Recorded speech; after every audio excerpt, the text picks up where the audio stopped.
दोस्तों आप में से बहुत सारे ऐसे लोग होंगे जो कई बार ऐसा भी सोचते होंगे कि काश कोई ऐसी टैबलेट होती, कोई दवाई होती कि जिसे हम खा लेते, हमारी इनफर्टिलिटी ख़त्म हो जाती, हमें भी कंसीव हो जाता, हम माँ बन जाते।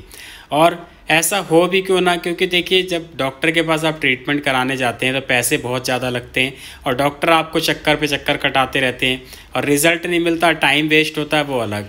तो इससे क्या होता है कि बहुत सारे लोग थक करके ट्रीटमेंट को ही बंद कर देते हैं, कुछ लोग पैसों की वजह से बंद कर देते हैं और कुछ लोगों का पूरा समय ख़त्म हो जाता है कि अब वो इस कंडीशन में नहीं रहते कि वो ट्रीटमेंट करवा पाएँ।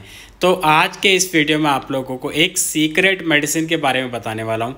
वीडियो को पूरा अंत तक ध्यान से देखिएगा। वो ऐसी सीक्रेट मेडिसिन है जिसको आजकल बड़ी बड़ी कंपनियाँ महंगे महंगे सप्लीमेंट में मिला करके उसको बेच रही हैं और लोग हज़ारों रुपए दे करके उस सप्लीमेंट को खरीद रहे हैं, उनको फ़ायदा हो रहा है। और ये जो सप्लीमेंट है ये कुछ यूट्यूबर्स आपको रिकमेंड करते हैं, कुछ डॉक्टर्स जो हैं आपको रिकमेंड करते हैं, क्योंकि उनको भी इसमें प्रॉफिट होता है। आप सोच के चलिए कि अगर वो जो मेन इंग्रेडिएंट है सप्लीमेंट का, वो जो मेन दवाई है जिसकी वजह से वो सप्लीमेंट काम कर रहा है, मैं आपको अगर डायरेक्ट बता दूं तो कैसा रहेगा। तो इस वीडियो में यही होने वाला है कि मैं आप लोगों को उस दवाई के बारे में बताने वाला हूं जिससे कि आप अपनी समस्या को ठीक कर सकते हैं। बहुत महंगी भी नहीं है, लेकिन अगर आप सप्लीमेंट खरीदते हैं तो वो महंगा पड़ता है आपको। तो आप इस दवाई को खुद से ले सकते हैं। सबसे बड़ी बात यह कि इसके लिए आपको किसी प्रेस्क्रिप्शन की ज़रूरत नहीं है। इसको आप घर बैठे ऑनलाइन मंगा सकते हैं, खुद से केमिस्ट की दुकान से ले सकते हैं। आपसे कोई ये नहीं कहेगा कि आप डॉक्टर का प्रेस्क्रिप्शन लेके आएँ, क्योंकि इसमें ऐसी कोई चीज़ नहीं है जो कि आपको साइड इफेक्ट दे या बैड इफेक्ट दे। तो अगर आप जानना चाहते हैं वो मेडिसिन कौन सी है तो वीडियो को पूरा देखें, पूरा सुने और इसको ज़्यादा से ज़्यादा शेयर कर दें, क्योंकि हर कोई इसका फ़ायदा उठा सके।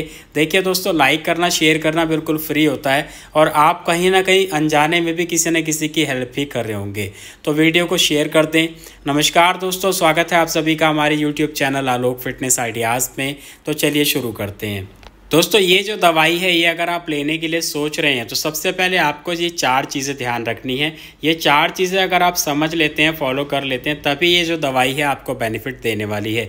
अगर आप इसको फॉलो नहीं करेंगे तो दवाई आपकी वेस्ट हो जाएगी, आपके पैसे भी वेस्ट होंगे, आपको कोई बेनिफिट नहीं मिलेगा। नंबर 1 है डाइट। देखिए डाइट आपको ऐसी रखनी है जिसमें चीनी और चीनी से बनी हुई कोई भी चीज़ नहीं होनी चाहिए। अगर आपको बहुत ज़्यादा चीनी खाने का दिल करता है, मीठा खाने का दिल करता है, तो आप फ्रूट्स ले सकते हैं जिसमें कि नेचुरल शुगर होती है, फ्रक्टोज होती है, जो कि आपको उतना नुकसान नहीं करेगी, लेकिन रेगुलर नहीं खानी है आपको।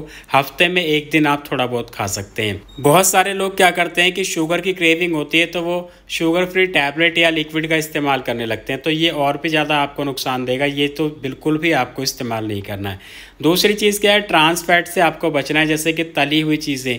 घर में कई लोग क्या करते हैं कि देसी घी से पराठे बनाते हैं, वो सोचते हैं हम तो देसी घी से बना रहे हैं। तो देखिए देसी घी जब आप उसको जला रहे हैं ना तवे पे, तो वो ट्रांस फैट बन रहा है, तो इससे भी आपको बचना है। देसी घी खाने का तरीका है कि आप रोटी की तरह पहले पराठे को बना लें, उसके बाद कच्चा देसी घी ऊपर से लगा करके खाएं, तो ये आपको बेनिफिट देगा।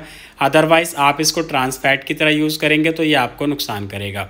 तीसरी चीज़ आपको ये ध्यान रखनी है कि मैदा या किसी भी तरह की मैदे से बनी हुई चीज़ें जैसे केक, पेस्ट्री हो गई या फिर फास्ट फूड, जंक फूड हो गया, ये सारी मैदे वाली आइटम है, ऐसा कुछ भी आपको नहीं खाना है। अगर आप ये सारी चीज़ें खाते हैं तो उसको बंद कर दें। बिल्कुल भी अगर आप खाएंगे तो ये दवाई आपको बेनिफिट नहीं देगी। नंबर 2 है वर्कआउट। देखिए अगर आप वर्कआउट नहीं करते हैं तो वर्कआउट करना शुरू कर दें, क्योंकि अगर आप वर्कआउट नहीं करेंगे तो ये जो दवाई है ये आपकी बॉडी में अब्जॉर्ब नहीं होगी। तो वर्कआउट आपको क्या करना है, अगर आप कुछ भी नहीं करते हैं तो कल से आप ब्रिस्क वॉक करना शुरू करते हैं। 45 मिनट की ब्रिस्क वॉक आपको ज़रूर करनी है। आप पार्क में चले जाएं, ग्राउंड पे चले जाएं, जहां भी आपको स्पेस मिलता है, मॉर्निंग में या इवनिंग में, दोनों में से किसी भी टाइम आप शुरू कर दें। अगर आपके पास बाहर जाके वर्कआउट करने का समय नहीं है तो आप घर पे ही करें, लेकिन वर्कआउट ज़रूर करें। और शुरुआत में थोड़ा कम भी कर सकते हैं, लेकिन धीरे धीरे कोशिश करें कि 45 मिनट का शेड्यूल बना लें कि रोज़ाना आपको 45 मिनट का वर्कआउट करना है। पीरियड्स के दौरान आपको किसी तरह का कोई वर्कआउट नहीं करना है, कोई योगा नहीं करना है, बस आपको नॉर्मल वॉक करनी है। नंबर 3 है स्लीप साइकिल। देखिए रोज़ाना कम से कम 7 से 8 घंटे का आपको स्लीप साइकिल ज़रूर बनाना है। और अगर आपका ऑलरेडी स्लीप साइकिल है 7 से 8 घंटे का तो बहुत अच्छी बात है, और नहीं है तो इसको आज से ही शुरू कर दें, क्योंकि अगर आपकी नींद नहीं होगी कम से कम 7 घंटे की तो ये मान के चलें कि बेनिफिट आपको नहीं देने वाली है, आप कितनी भी दवाई खा लें। क्योंकि इससे क्या होगा कि एक तरफ तो दवाई अपना काम करेगी, लेकिन जब आप नींद नहीं लेंगे तो आपकी बॉडी में जो नेगेटिव हार्मोन्स है वो बूस्ट होंगे, जैसे कि कॉर्टिसोल, और ये इस दवाई के असर को भी खराब कर देगी। तो कोशिश करें कि रात को 10 बजे तक सो जाएं और सुबह 6 बजे तक उठ जाएं, जिससे कि आपकी 8 घंटे की नींद पूरी होगी, आपके हार्मोन्स बूस्ट होंगे और ये जो दवाई है और तेजी से असर करेगी।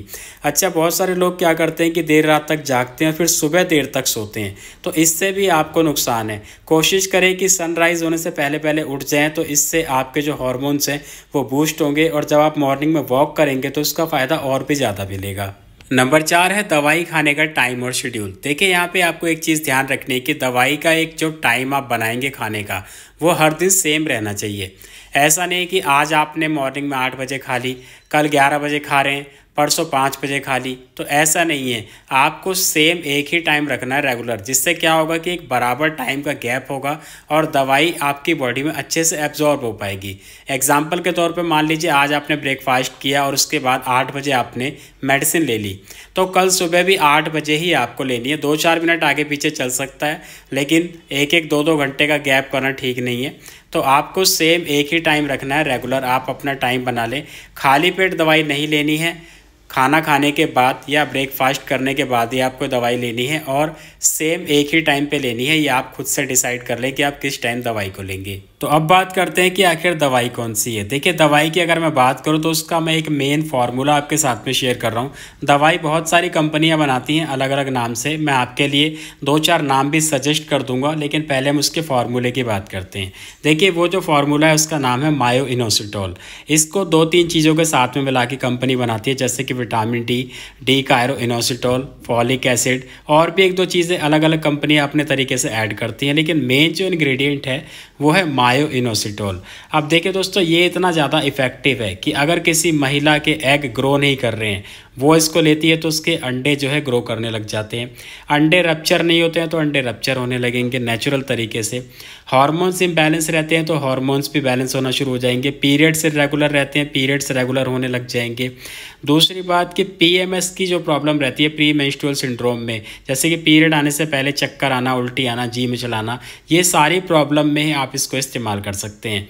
अच्छा, जिन महिलाओं को लगता है कि उनके एग की क्वालिटी अच्छी नहीं है, एज बढ़ रही है, कंसीव नहीं हो रहा है, तो वो भी इसको ले सकते हैं। ये एग की क्वालिटी को इम्प्रूव करेगा। पीसीओडी पीसीओएस के केस में आप इसको ले सकते हैं। तो कुल मिलाकर के देखा जाए तो करीब 90% केसेस ऐसे हैं महिलाओं की इनफर्टिलिटी के, जिनमें कि आप इसको इस्तेमाल कर सकते हैं। सबसे बड़ी बात कि इसका आपको कोई साइड इफ़ेक्ट नहीं होने वाला है, बेफिक्र होकर आप इसको इस्तेमाल कर सकते हैं। अब बात करते हैं कि आखिर कौन सी कंपनी की लेनी चाहिए। देखिए, मैं जब से यूट्यूब पे वीडियोस बना रहा हूँ इनफर्टिलिटी के लिए, तो अब तक हज़ारों सब्सक्राइबर्स को मैंने जो सजेस्ट किया 2-3 ब्रांड हैं, जैसे कि एक नॉर्मोज के नाम से आता है, एक ट्रेजर F4 के नाम से आता है, या फिर आप खुद से जो है गूगल पे सर्च कर सकते हैं मायो इनोसिटोल लिख के, तो इसमें बहुत सारे ब्रांड नेम आ जाएंगे जो जो कंपनी इसको बना रही हैं। तो आप खुद से उनके रिव्यूज़ वगैरह भी देख सकते हैं, प्राइस के अकॉर्डिंग आप उसको मंगा सकते हैं। बस ये चीज़ ध्यान रखना है कि अगर आप फोर्ट में या DS में मंगाते हैं तो आपको 1 टैबलेट लेनी है, और अगर नॉर्मल मंगाते हैं तो आपको 2 टैबलेट मॉर्निंग इवनिंग में आप ले सकते हैं। बेसिकली ये एक सप्लीमेंट है, ये एक मेडिसिन नहीं है। और बहुत सारी कंपनी जो सप्लीमेंट्स बना रही है इनफर्टिलिटी के लिए, वो क्या करती है कि इन टैबलेट्स को ही अपने पाउडर में मिक्स कर देती हैं और उसको हज़ारों रुपए में महंगा कर करके बेचती हैं। तो आपको वो हज़ारों रुपए के महंगे सप्लीमेंट्स खरीदने की ज़रूरत नहीं है, बस ये टैबलेट ही अगर आप ले लेते हैं तो इसी से आपका काम हो जाएगा। तो दोस्तों, आज के वीडियो में इतना ही। उम्मीद है आप लोगों को पूरी चीज़ समझ में आ गई होगी। वीडियो अच्छा लगा है तो मेरी मेहनत के लिए इसको एक लाइक कर दें। आपके एक लाइक करने से वीडियो थोड़ा और लोगों तक पहुंचेगा और वो भी इसका बेनिफिट उठा पाएंगे। और अगर आप चाहें तो इसको शेयर भी कर सकते हैं। आज के वीडियो में इतना ही। अगला वीडियो कौन से टॉपिक पर देखना चाहते हैं प्लीज़ कमेंट करके ज़रूर बताएँ। मुझे इंस्टाग्राम पर भी फॉलो कर लें, जहाँ पर मैं क्वेश्चन आंसर सेशन भी करता रहता हूँ। मिलते हैं अगले वीडियो में। धन्यवाद।